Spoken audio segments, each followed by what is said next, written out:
Hello and welcome to Casual Buddhism. I'm your host, Cindy Rasicot, and we're joined with Venerable Dhammananda Thupani, Thailand's first fully ordained Theravada nun.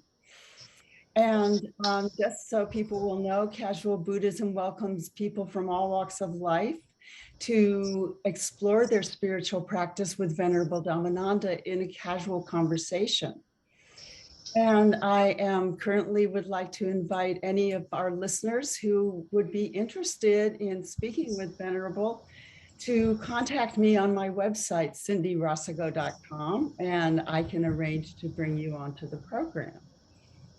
So tonight, I have a fairly basic question.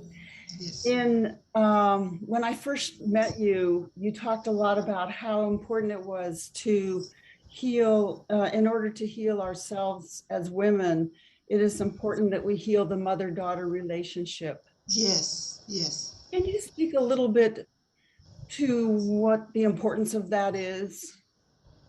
Why that is Oh, important? okay. Yeah. Mhm. Uh, uh, Speaking from my own personal experience, uh, my parents were not separated, but nevertheless, how say, they were not divorced, but they were more or less separated physically because my father, he belonged to the south. He was a politician belonging to the southern part of Thailand. So, when my mother uh, realized that education is very important to for me, so she took me back to Bangkok, where I would get better education, and in that way my mother suddenly became single mother. So the burden on raising children was on her shoulder, and whatever it is said in the family, whatever she said, it becomes a law.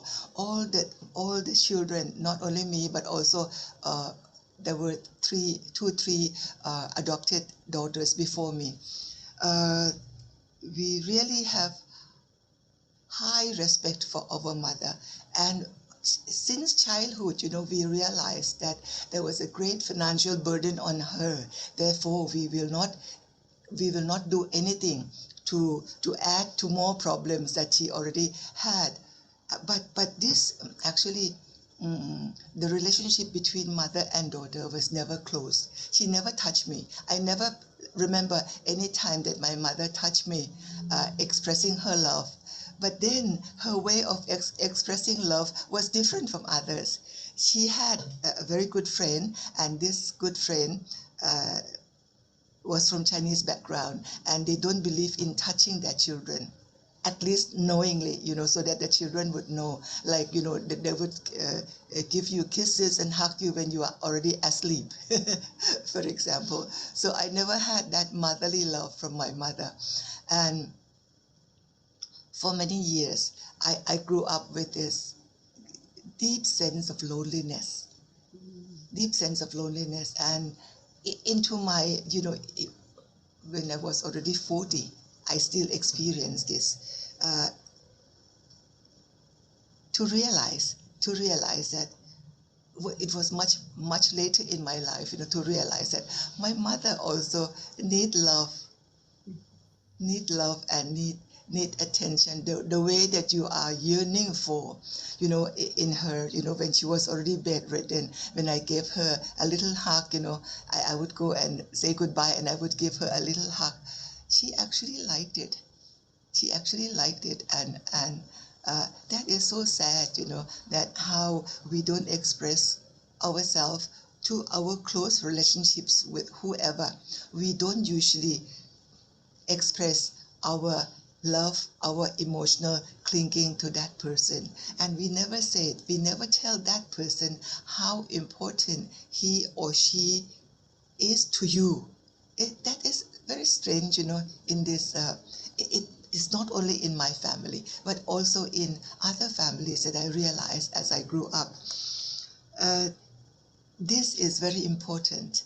Uh, the fact of that negative attitude that you might have towards your own mother, actually it is how to say, a cycle, that she herself also did not get love from her parents, and she thought that that is the standard way of treating children. So she treated us the same way, and we were lack of love from mother.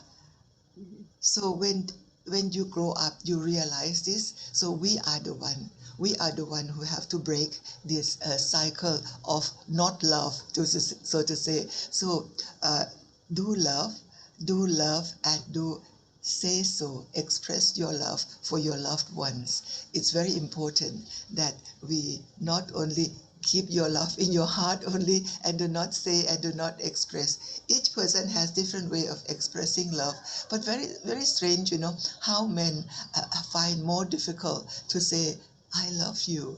Express that love, in your action, in caring and spending time together. Yesterday, I was watching this research video clip. They have done research with 724 men, followed them since childhood, since teenagers' life until each one of them are now in their 90s, to realize that most important factor for our happiness is this. It is caring and sharing with the loved one around you, the most immediate person around you. Often we take it for granted, that, oh, she's always here. Venerable Paripurna is always here. Of course, she knows that I love her, but I never said for once that I loved her.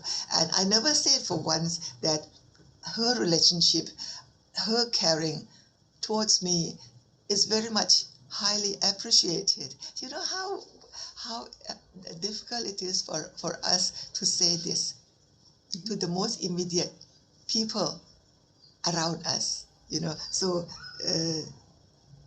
this I learned until I myself become old. Only then I learned to tell others. But when I was in my younger days, I was the same, not saying anything.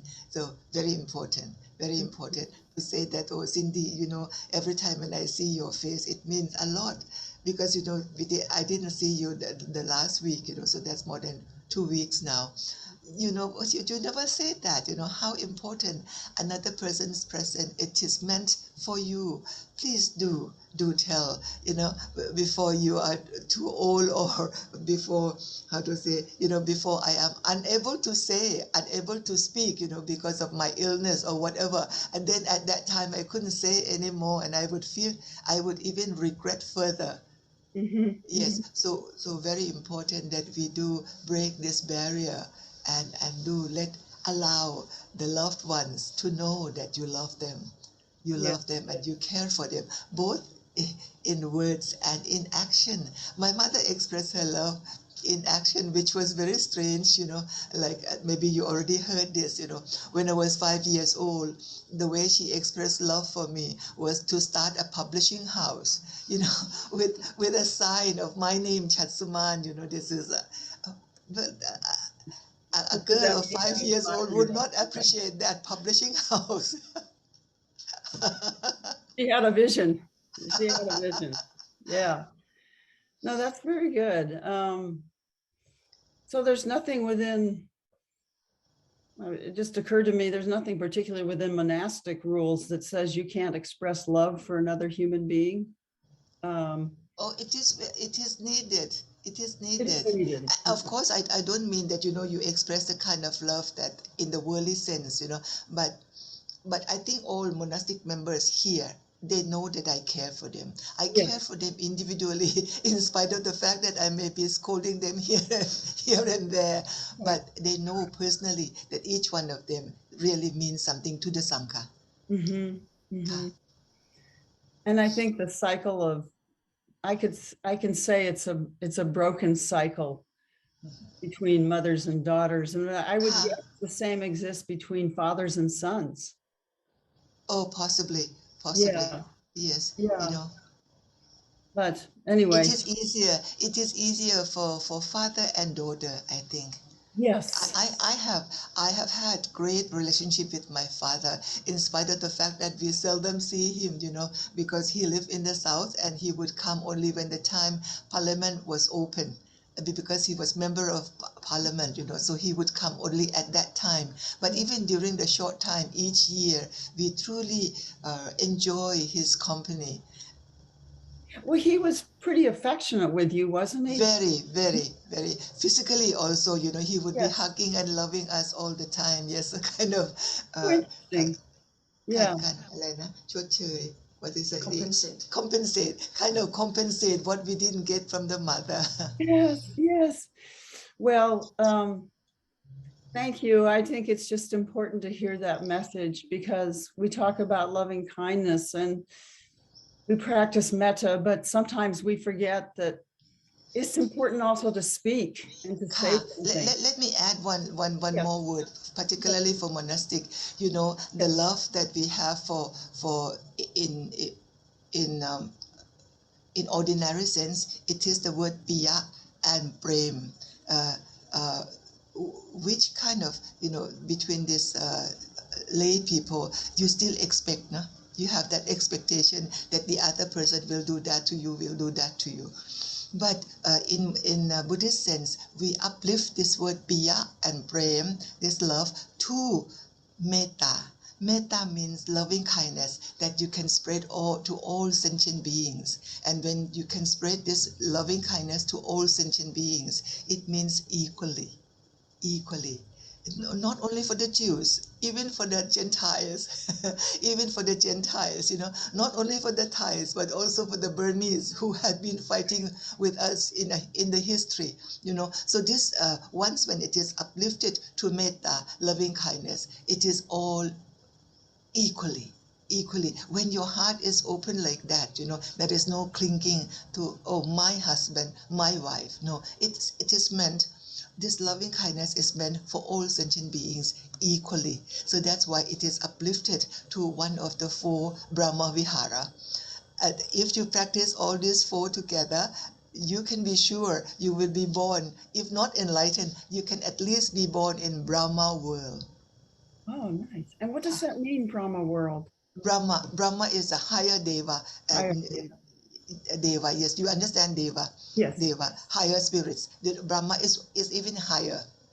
Huh. Okay. Well, thank you. Thank you for tonight's conversation. I always enjoy seeing you, and I understand you have a little cold, so I hope you feel better soon. Thank you. Thank you.